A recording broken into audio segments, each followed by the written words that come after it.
Bismillah, alhamdulillah, salatu wassalamu ala rasulillah wa ala alihi wa sahbihi wa man wala, amma ba'd.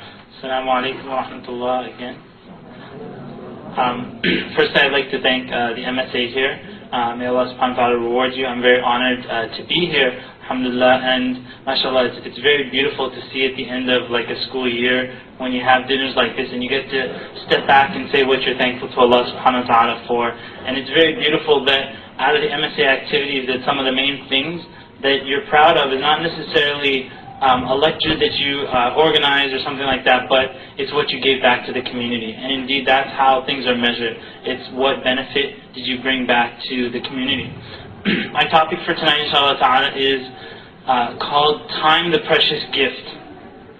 And interestingly, before, on my way here, is there like a soccer game going on? What's that? Kendo. Kendo? Martial arts? I was actually reading a story on the way here, and even though I was busy this morning, I took the time to print out the story, and on the entire ride here, I was reading and contemplating the story. And I think it's most important, especially with some of you graduating and others moving towards, for example, like making money, right? Not necessarily education, but making money. I think inshallah ta'ala this would be very beneficial for you. It all starts. The story starts with me at a convention. Anybody from Malaysia here? Malaysia, Indonesia? Yeah. I was at you ever heard of MISG, I think is that?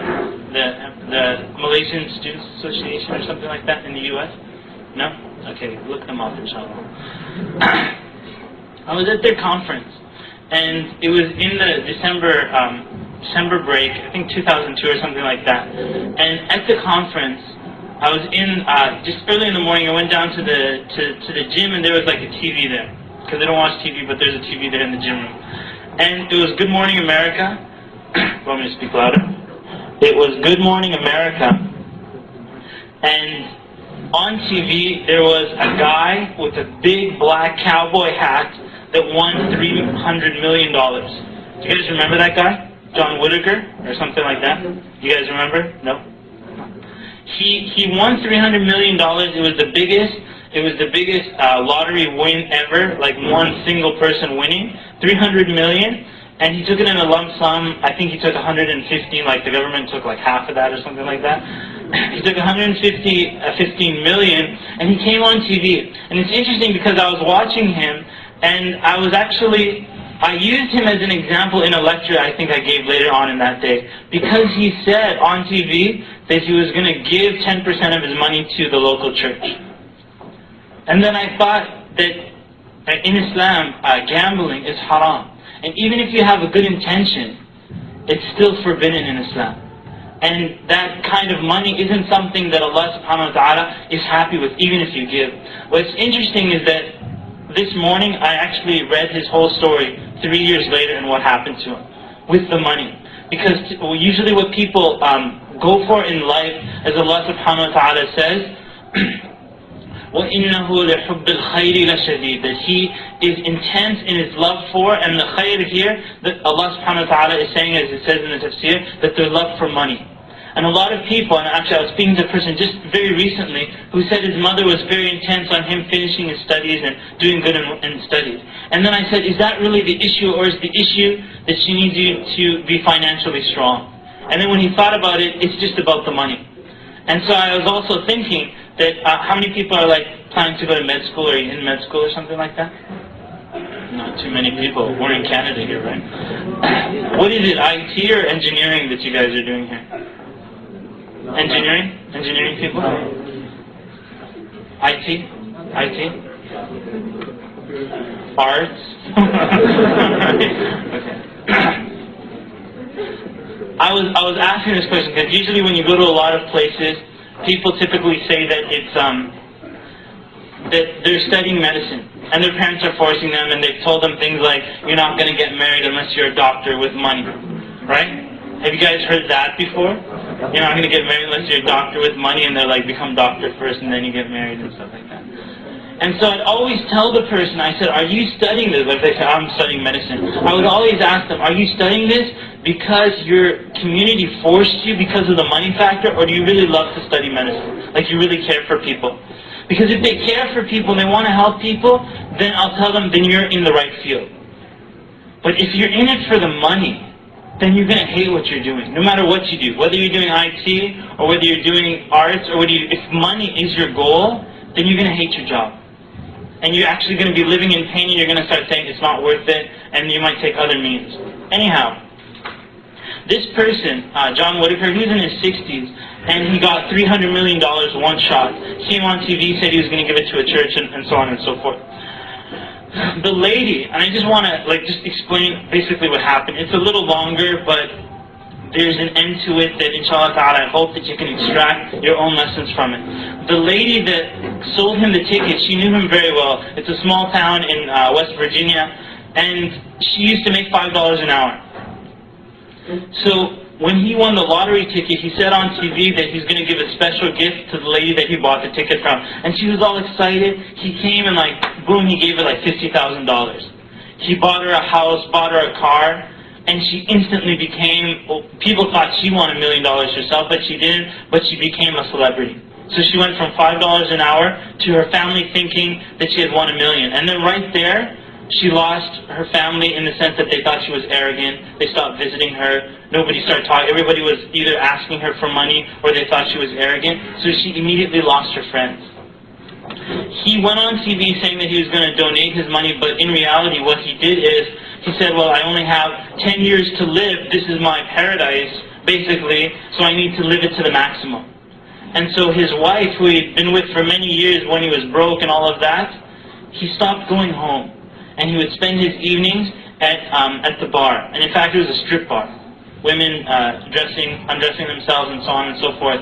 And he came into the bar that night after being on TV saying he was going to give the money to the church, or you can just, instead of church, put in the local masjid, right? As people say, I'm going to give my money to the local masjid. And he slapped down $50,000 on the table. And he said, I can have whatever I want. And they were scared. You don't walk around with $50,000 cash. Right? He's like, people can get killed for $5. And you're walking around with 50. And he was completely drunk. Every night he would come in, completely drunk. And then he turned to zina. He turned to adultery.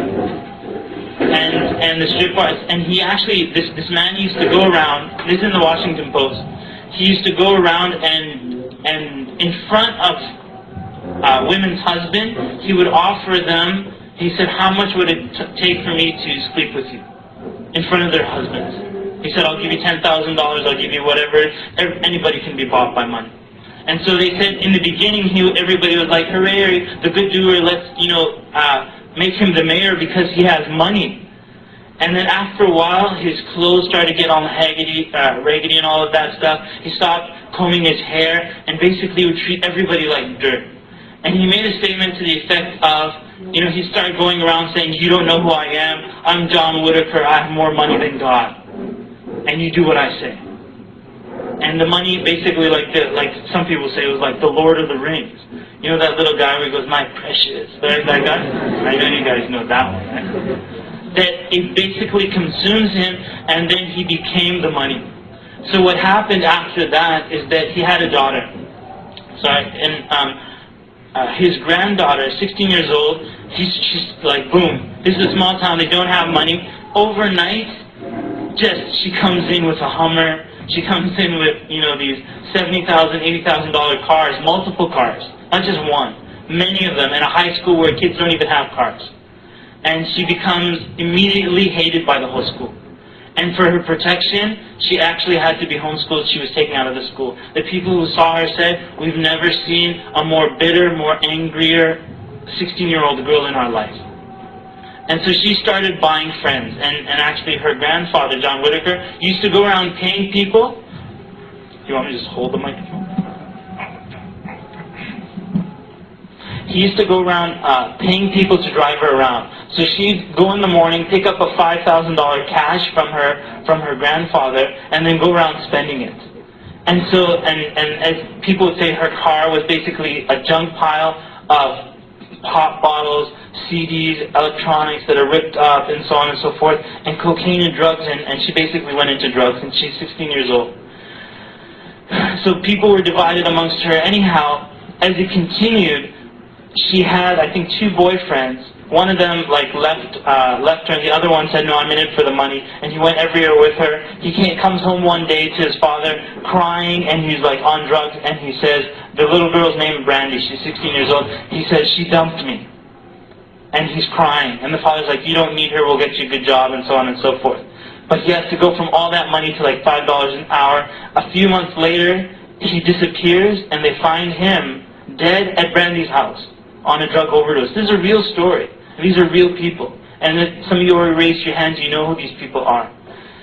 He was killed on drug overdose, and the police investigated because there was some robbing on that same night. They spent all their money to find out who robbed the house. And he's like, my son died. And they're like, the investigation's closed. Because I don't know anybody that murders with a drug overdose. There's no murder involved.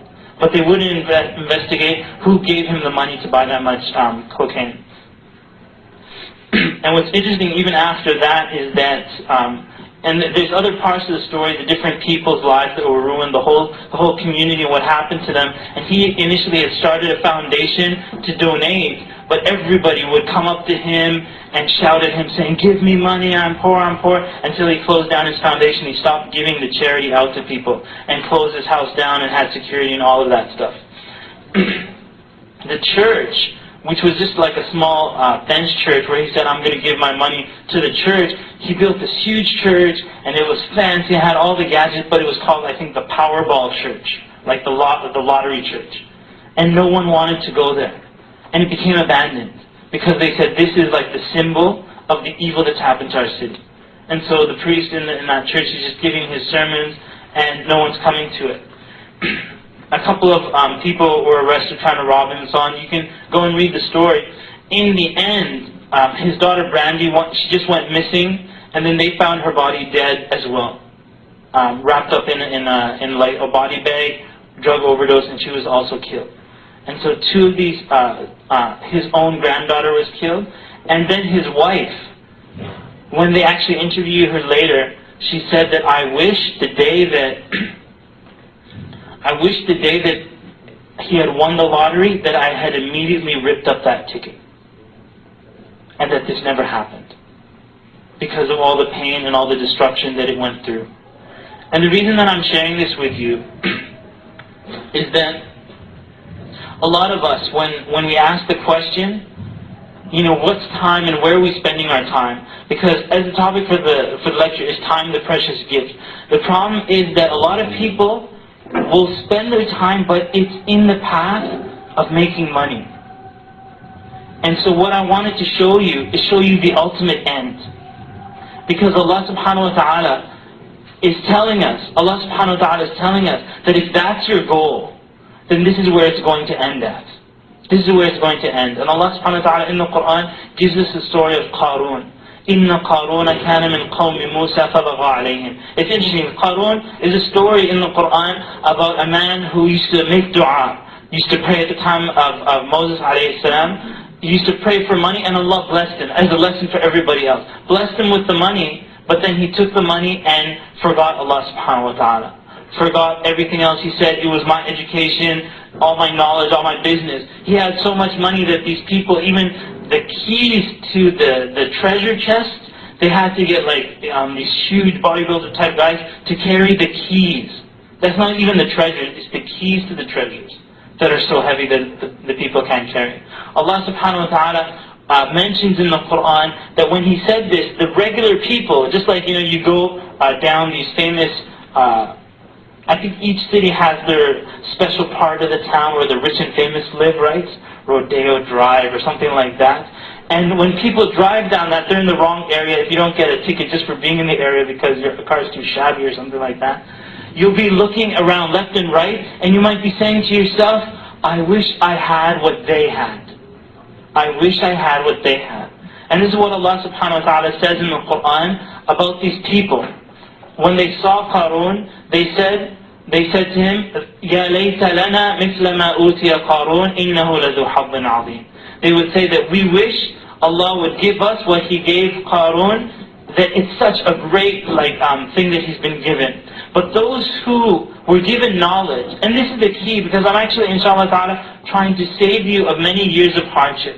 And hopefully, inshallah ta'ala, there might be someone here beginning their journey in life, in working and making money and so on and so forth, that will start to see that there's a higher priority.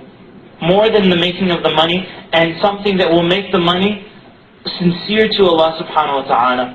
The people said in reply, وَيْلَكُمْ ثَوَابُ اللَّهِ خَيْرٌ لِمَنْ آمَنَ وَعَمِلَ صَالِحًا. That the reward of Allah subhanahu wa ta'ala is better for those who believe and do righteous actions.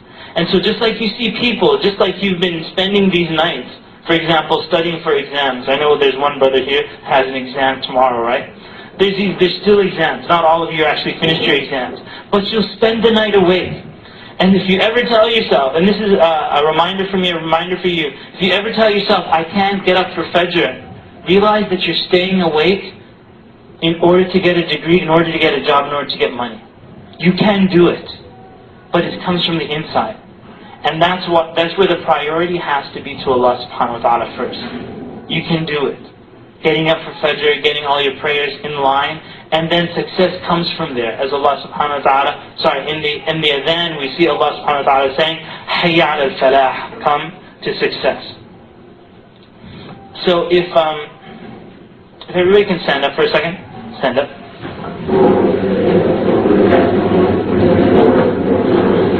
This is a little exercise, right? Because I know it's like lecture after lecture after lecture, right? A little exercise for you. What I want you to do is close your eyes, and imagine yourself at 70 years old. Imagine yourself at 70 years old. You took this education, you lived your life, you're now 7 years old. Whatever you look like, I don't know what it looks like. You know. You're at 70 years old, and now I want you to look at what your ibadah looks like at that age. Your ibadah, your worship of Allah subhanahu wa ta'ala. What are you doing at that age? What do you see? Are you sitting at a home playing with kids, or are you actually doing some ibadah? Alright, have a seat. Open your eyes, have a seat. Does someone want to share with us what you saw? This is always the interesting part for me, because I have no idea what you said, like I said. Someone want to share? What did you see? You want to share? You saw yourself what? Giving lectures? Like me? Okay. So she was at how many people were in your lecture that you saw? You don't remember seeing anybody? You're like in front of the mirror practicing your lectures. Okay, that's good. Talking. That's a good one. I actually did this like little assignment. I told people, close your eyes and imagine dawah. And what do you see? And someone said, I see a long empty road. I'm like, that's good dawah. Nobody in your road, right? You're not giving dawah to anybody, you're doing nothing. That's like what dawah is.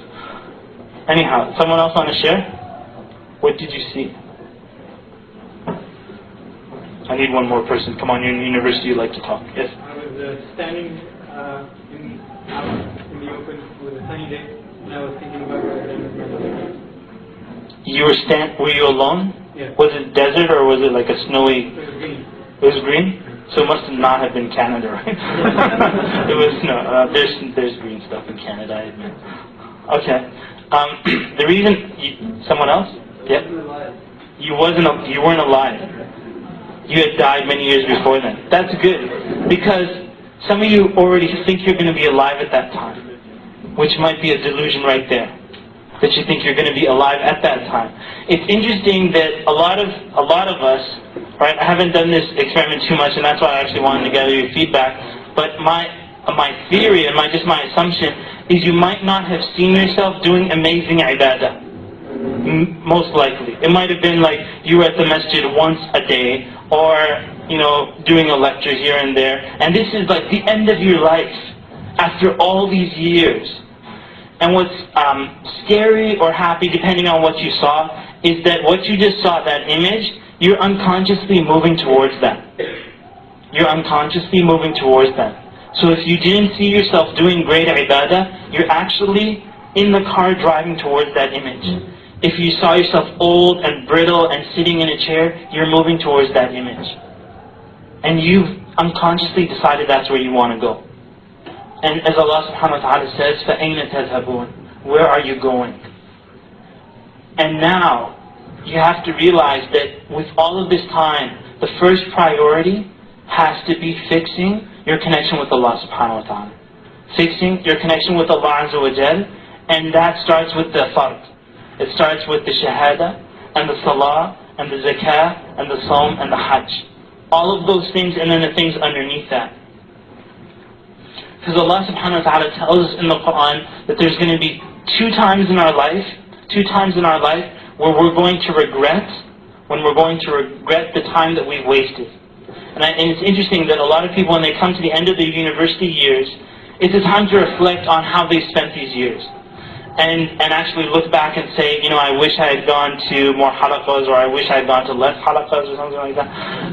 Or I wish I had done more of this, or I wish I had spent more time with that person. But there's two times that a person will always remember these things. Number one is the time when they're about to die on earth. So if they're in a hospital bed, or maybe like a boat's about to sink or something like that, it's a time where a person regrets. And you actually see in a lot of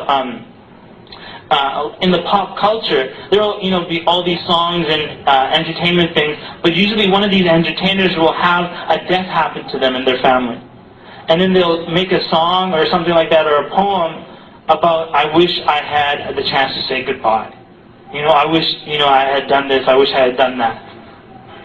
And the second time that the person will regret is on the day of resurrection, when they meet Allah subhanahu wa ta'ala, where they regret how they had spent their time. And the most saddest thing, if you've ever said to yourself, I wish I had done something different, that's one of the most painful things you can say in your life. Where you get 20, 30 years later and say, I wish I had spent my youth doing something else. That's a very sad moment to be in. Because that means you've lost that time, and it's not coming back. In a lot of these lectures, and I'm sure in your years here in the university, you've seen people at the end of the speeches saying, أعوذ بالله من الشيطان الرجيم بسم الله الرحمن الرحيم والعصر إن الإنسان لفي خسر إلا الذين آمنوا وعملوا الصالحات وتواصوا بالحق وتواصوا بالصبر. So you've heard this ayah, and the reminder has been said again and again and again, where Allah subhanahu wa ta'ala testifies by time. And interestingly, Allah subhanahu wa ta'ala testifies by the sun, and testifies by the moon, and testifies by the alteration of the days and nights. And you'll see all throughout all the surahs that you recite in salah, وَالضُّحَى وَاللَّيْلِ, or وَالْفَجْرِ وَلَيَالٍ عَشْرٍ, and وَالشَّمْسِ وَالضُّحَاهَا, Allah subhanahu wa ta'ala is testifying again and again by these hours and minutes and days that make up your life. Because when it comes down to it, all you are is just hours and minutes. So in this, Allah subhanahu wa ta'ala testifies, وَالْعَصْرِ, and Allah swears that humanity is at loss. And actually another way of saying it is like humanity are losers by default. You're a loser by default. And if you doubt what I'm saying there, just imagine that, how much do you guys pay for your education here? Like, what? 25,000 or something like that? Yeah? Okay, say about 25,000. If you paid 25,000 at the door and you never came to class and you never took any exams, would you get your degree in the end? If you're in arts, maybe. No, just kidding. I know arts people get this all the time. I love arts. You will not get your degree. You paid the money, you're part of the system, you're automatically failed. Unless you work towards good deeds. Unless you work towards getting that high mark. No one's just going to give you that mark. And so by default, just as a human being, just being here alive on earth, you're automatically going downhill unless you're working to grow. وَالْعَصْرِ إِنَّ الْإِنسَانَ لَفِي خُسْرٍ. And this is Allah subhanahu wa ta'ala testifying. And there's only certain things that get you up there, that builds you as a human being. إِلَّا الَّذِينَ آمَنُوا, except those who believe. وَعَمِلُوا الصَّالِحَاتِ, and do righteous works. وَتَوَاصَوْا بِالْحَقِّ, and encourage one another with the truth, وَتَوَاصَوْا بِالصَّبْرِ, and encourage one another with patience. And as I'm sure you've heard, Imam Shafi'i rahimahullah said that if Allah subhanahu wa ta'ala only revealed this surah, just these few words, that it would have been enough, that on the day of resurrection, that it would have been enough as a proof against human beings. That this surah was revealed and you were warned. That this is what life is about. And what's interesting is you'll see repeated throughout the Qur'an again and again, even in the story of Qarun, the people who were given knowledge of the Qur'an, that there's actually just two things.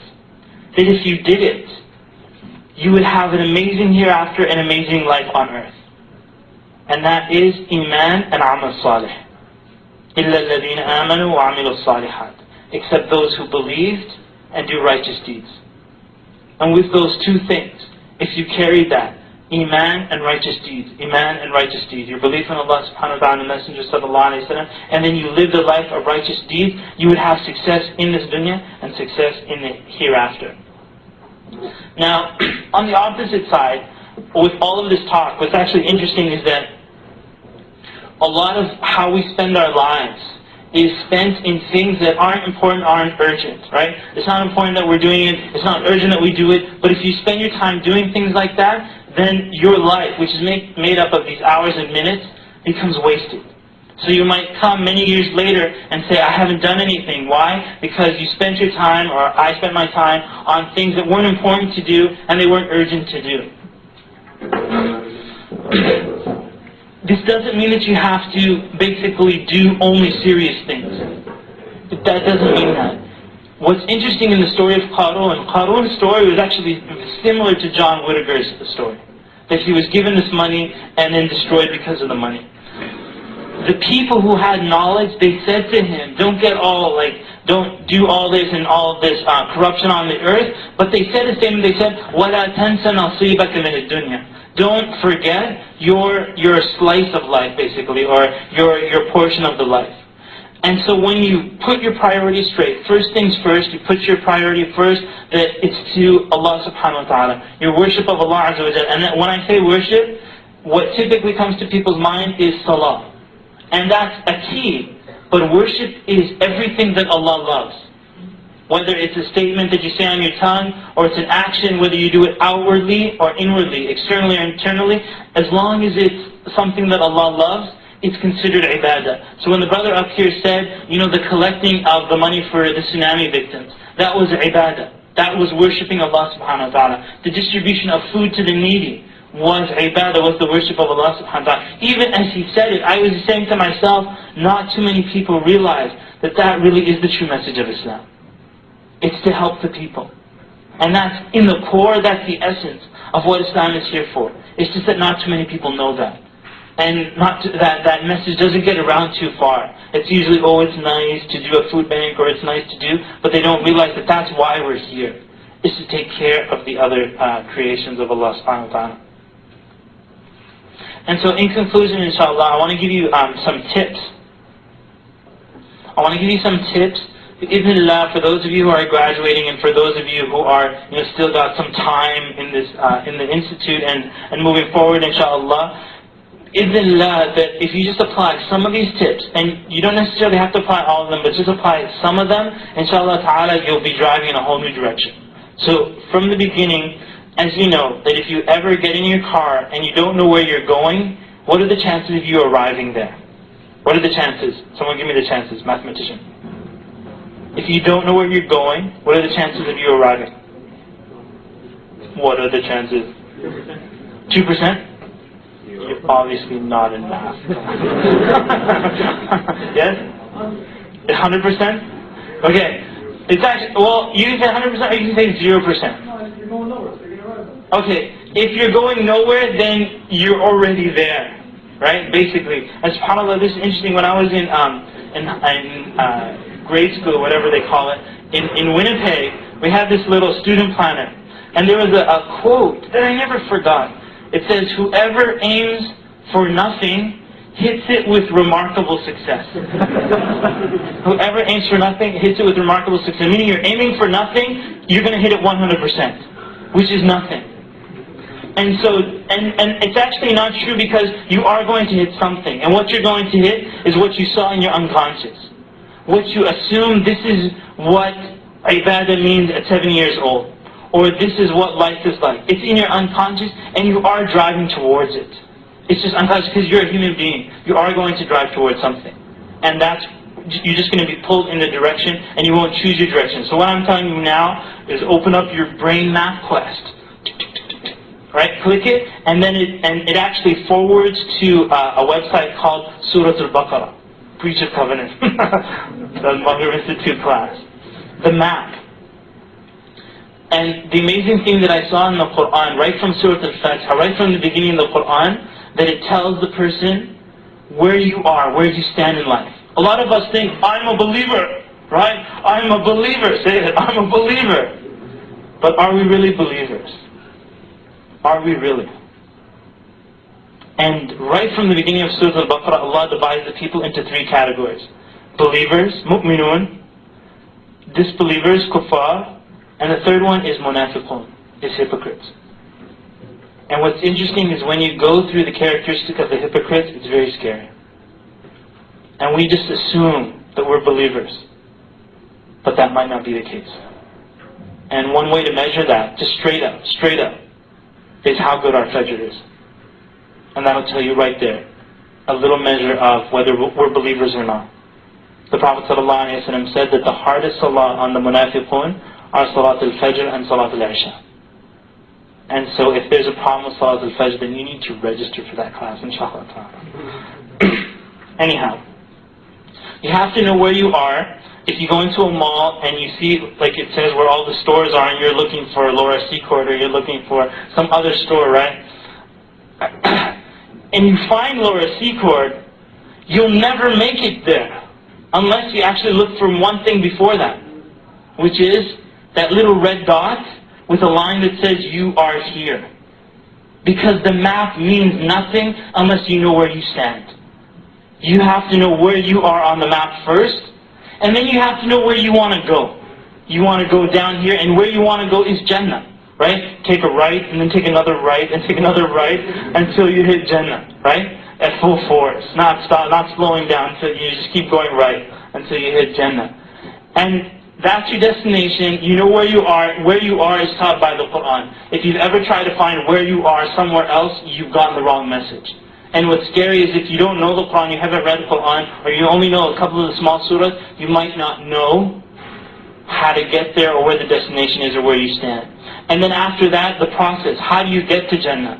Because what's interesting is that a lot of the things we do in life will not get us to Jannah. And the Quran teaches us these steps on how to get there. You might just assume, and you'll be correct, that there's basics, but those are fundamentals of which there's details to it. And the Quran is full of those details, and the Sunnah of the Prophet ﷺ showing a person where to go. So, when I ask people, usually someone picks me up from the airport, or someone takes me, I'll ask them, where are you driving in life? And they're like, well, I'm trying to finish my degree. Okay? And then I'm like, okay, after that, what are you planning to do?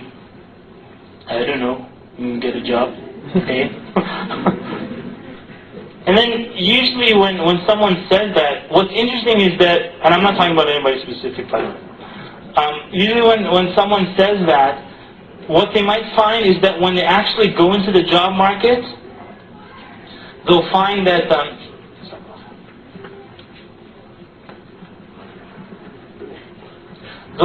the degree that they were studying for isn't the one that they need for the job. Why? Because they didn't prepare for it. So for example, someone studies engineering, and then in the end they go into IT. I'm sure you know a lot of people like that. And they have to, after all those years of studying engineering, maybe master's, PhD, and then they have to take some Microsoft special certification course in 1 week, and then they become like, they get a job, and then after a few months they get fired. You guys know the whole scenario, right? All these IT people. But if they had known from the beginning, this is what I want to do, then they could have studied the proper thing. They didn't have to waste 6, 8, 10 years of their life if they knew from the beginning. So similarly, in your life, not just your university time, but go beyond that. Where do you want to be at 40 years of age? Where do you want to be? What vision do you see when you close your eyes and say, I'm 40 years old? Where are you? What are you doing at that time? And be careful when, usually, even in classes, even probably in the university here, maybe a teacher will do this with you. What do you want at age 40? The problem is, human beings, when they decide for themselves what they want, they make the wrong choices. Why? Because they'll say that at age 40, I want a garage, two-door garage, I want to live by the beach, I want money, I want a car. And I just told you what happens when you get that. They don't know what's best for them. And so what do you know? What do you want? You go back to the Quran and you actually see and take that guidance of where you should be at 40 years of age, where you should be at 60 years of age. And Allah subhanahu wa ta'ala mentions in the Quran that special moment. And I actually remember a brother that came to Medina and he said, today's my 40th birthday. And I'm like, I don't know about birthdays, brother, you know? And he says, no. Allah subhanahu wa ta'ala says in the Quran, there's something special about the 40th. Allah subhanahu wa ta'ala says in the Quran, حَتَّى إِذَا بَلَغَ أَشُدَّهُ وَبَلَغَ 40 سَنَةً, until he reaches his maturity and he reaches 40 years of age, then he makes a special prayer. قَالَ رَبِّ أَوْزِعْنِي أَنْ أَشْكُرَ نِعْمَتَكَ الَّتِي أَنْعَمْتَ عَلَيَّ وَعَلَى وَالِدَيَّ وأن أعمل صالحا ترضاه وأصلح لي في ذريتي إني تبت إليك وإني من المسلمين. You want me to translate that or just let you go and read it out? Translate? No? I'm running out of time. 5 more minutes? Inshallah. Look it up, inshallah. Go to one of the Quran indexes and you'll actually enjoy the process. Look up the number 40 and you'll find stories of Musa going to the mountain for 40 days, and then you'll find this dua. When the person reaches 40 age, what is he focused on in his prayer to Allah subhanahu wa ta'ala? And it's based on his family, it's based on his children, and it's based on thanking Allah subhanahu wa ta'ala for all the blessings that he's reached at 40. The next milestone is the age of 60. The Prophet sallallahu alaihi wasallam said that the ages of my ummah are between 60 and 70. Meaning that it's most likely that if a person's going to live a whole life and they're not going to die before that, if they're Muslim, as the Prophet ﷺ said, it will be between the ages of 60 and 70. And so you're aiming at that age to die. The Prophet ﷺ died when he was 63 years old. And Abu Bakr radiallahu anhu died 2.5 years later, basically, at 63 years of age. And Umar, who was actually 13 years younger than the Prophet ﷺ, had his khilafah for 11 years, 11 plus 2.5. Since the time of the Prophet ﷺ, he died at the age of 63.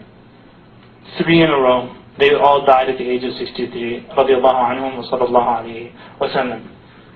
And so you're aiming at those 2 ages. The age 60, the Prophet sallallahu alayhi wa sallam said, أَعْذَرَ اللَّهُ إِلَى امْرِئٍ أَخْرَ أَجَلَهُ حَتَّى بَلَغَهُ 60 سَنَةً.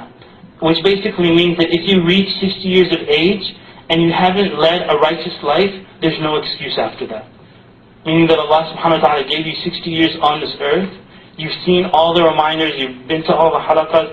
There's no excuse after that to not lead that righteous life. And if a person doesn't choose that path at age 60, they have no excuse in front of Allah subhanahu wa ta'ala. Secondly, that a person needs to put first things first. And you might have heard this statement, but you might not know what is the first thing first. And the first thing first is putting Allah subhanahu wa ta'ala. Putting Allah subhanahu wa ta'ala first. Let's say you have an exam. And you know tomorrow you have an exam and it's super hard, and if you stay up to a certain point you're going to miss Fajr. And now you have a conflict. You're going to miss Fajr or study for the exam. If your priorities are messed up, you're going to continue staying awake and you're going to miss Fajr. If the priorities are messed up. But I'll tell you this, if your priorities are set straight, and you said, no, I'm going to sleep now, this may cause me to fail this exam, but who cares? I'm going to put Allah subhanahu wa ta'ala first. Guess what will happen? You'll sleep properly, like they say. And you may have forgotten these words of your teacher, but she said, get a good night's rest before the exam. You may have forgotten that. And so you forgot, everybody else told you cram for the exam, all of that stuff. But you said, no, I'm putting Allah subhanahu wa ta'ala first, I'm sleeping. And then you wake up at Fajr, and then you're like, I don't feel tired. Let me open up my notebook and start studying. And then you got like another 3 hours. Had you studied at night, you would have been drowsy on Coca-Cola, and you would have been studying all night long with a half brain, and then you would have come to the exam, your brain would have been frazzled, you would have missed Fajr, you're disobeying Allah subhanahu wa ta'ala, and you get a horrible mark on the exam, you fail, and boom, life is just, it sucks after that. But had you woken up for Fajr, not only did you correct your connection with Allah subhanahu wa ta'ala, but you also made it, you got that mark on the exam, and you got your shadi.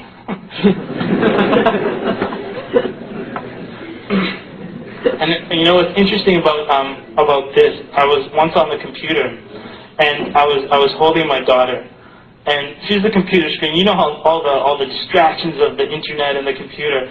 And while I'm looking at the computer, she's looking at me like, with her eyes, and she's winking her eyes like that. And then I'm like, computer screen or her? And then I'm like, how can I waste my time with the computer? Like, this comes first. Right? So when you put Allah subhanahu wa ta'ala first, and then your family. Put Allah first, and then your family, and then everything falls into place after that. Everything becomes good.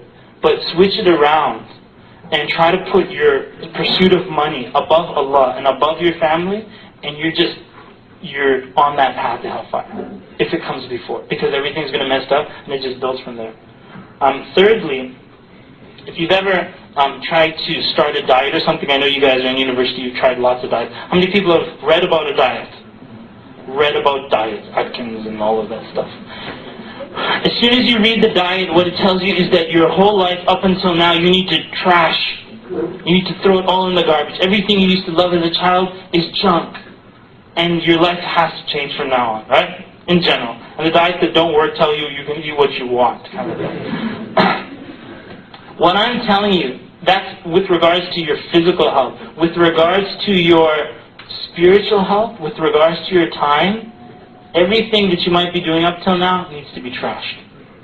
If you're not living the life, if you feel unfulfilled and satisfied with your life, it might be all the internet time wasting. It might be all the TV. It might be all the driving around. It might be all the restaurants that you spend a little too long talking to brothers or sisters talking to sisters about how they need to get married and stuff like that. Number 4 is delegating, which basically means, in the word of Islam, it means working in jama'ah. And that means not trying to be a one-man show, but working with other people. And the last thing is that have a higher purpose in life. A higher purpose than your basic, I need to make money so I get a house, so I can, do this and that. Have a higher purpose of serving humanity. And if you get that from now, and you have that higher purpose from now, inshallah ta'ala, you'll get that fulfillment that puts everything into order. Jazakumullah khairan. Inshallah ta'ala, I'm going to be here in Toronto. Is it the end of this month? The class? Inshallah ta'ala, I'm going to be teaching Tafsir Surah Al-Baqarah. And amazingly, a lot of MSAs, when they do events, they have kind of like these lectures on how to purify our intentions and how to, purify our souls, those kind of lectures. And what's interesting is that Surah Al-Baqarah is exactly that. It's a purify your soul, it's a detox of your body, detox of your mind, detox of your whole system before you prepare. And the reason this is the poster for the class, you might see it around campus and so on and so forth. The reason I chose to teach this tafsir is because when the Muslims conquered different lands, and I taught that class, what I realized is that everywhere they went, Abu Bakr, Umar, Uthman, Ali, everywhere they went, when they went into countries, they went into cities, they went into townships, they taught the Quran. And so, if you're from Damascus, you're from North Africa, your ancestors grew up in Quran halaqas with the companions of the Prophet ﷺ. And that gave them the power to move forward. And unfortunately, we haven't taught the Quran the way it needs to be taught. And that's why right after I finished that class, I said, that's it, the next class, Tafsir Surah Al-Baqarah. Starting in the Quran and teaching Allah subhanahu wa ta'ala's message. And when you teach Quran, you can't go wrong except to hear that message of Allah subhanahu wa ta'ala and keep going right, finding out where you are, where you need to go, and how to get there. Jazakumullah khairan. I hope that Allah subhanahu wa ta'ala gives you tawfiq to reach those higher goals so that when we die, there's no regrets. Subhanakallahumma wa bihamdika ashhadu an la ilaha illa anta astaghfiruka wa atubu ilayk. Assalamu alaikum.